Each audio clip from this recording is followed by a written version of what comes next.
Hello दोस्तों, कैसे हैं आप लोग। हमारी आज की कहानी का नाम है दबाव। कैसी हो माँ। आज इतवार था तो सोचा आप सबसे मिल लूँ। नीता ने घर में प्रवेश करते हुए कहा। अरे बेटा, अच्छा किया जो तू आ गई। बहुत दिनों से याद कर रही थी तुझे। आती रहा कर, बहन बेटियाँ आती जाती रहें, अच्छी लगती हैं। दामाद जी कहाँ हैं। मालती जी ने बाहर दरवाजे की ओर देखते हुए कहा। माँ अभी आ रहे हैं, गाड़ी पार्क में खड़ी कर रहे हैं। तभी नीता की भाभी ने कमरे में प्रवेश किया।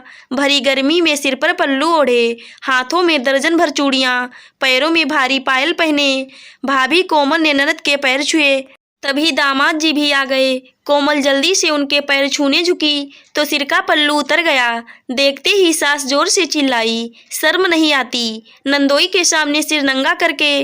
जरा भी तमीज नहीं है बहुओं को, कैसे रहा जाता है ससुराल में।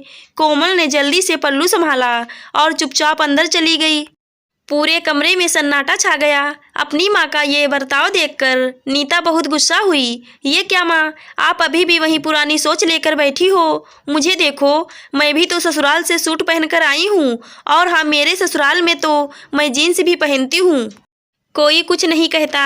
और फिर आप भी तो मेरे लिए सिर्फ जीन्स ही खरीद कर लाती थी और बड़ी खुश होती थी कि मुझे मॉडर्न कपड़े में देखकर। फिर भाभी के साथ ऐसा व्यवहार क्यों। अरे चुप कर लड़की, तू इस घर की बेटी है और वो बहू है। बहू को थोड़ी तो लाज शर्म होनी चाहिए। इतने भी मॉडर्न नहीं हुए हम कि संस्कारों को ही भूल जाएं।